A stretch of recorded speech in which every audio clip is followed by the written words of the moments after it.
పుత్రుడు కాదు, సూతపుత్ర కర్ణుడు.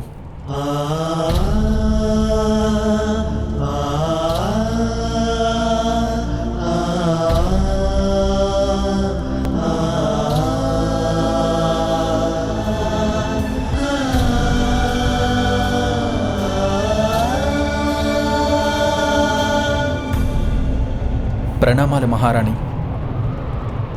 మీరు పిలిచారంట, ఆదేశించండి. ఆదేశం కాదు, ఇది వినతి. ఇప్పుడు నాకు నీ సహాయం అవసరం కర్ణ. సూతపుత్రులు అడవిలో సాయం చేస్తారు మహారాణి.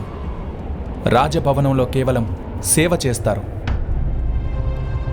పైగా మహారాణి కేవలం ఆదేశిస్తారు. నా కొడుకులకి నీ సహాయం అవసరం కర్ణ.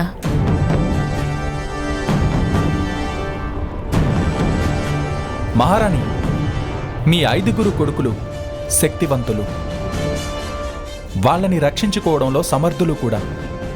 అయినా వాళ్ళకి నా సాయం అవసరమైందా?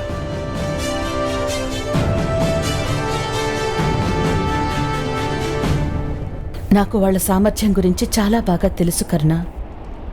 కానీ వాళ్ళకి హస్తినాపురం గురించి తెలీదు. మహారాజు కొడుకుల వ్యవహారం ఈ సమయంలో బాగోలేదు.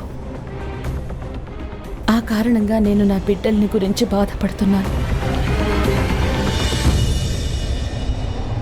నీకు వాళ్ళతో స్నేహం కుదిరింది కదా? పోరాడే సమయంలో ఏర్పడే మిత్రత్వం, శత్రుత్వం ఎప్పటికీ దృఢంగా ఉంటుంది.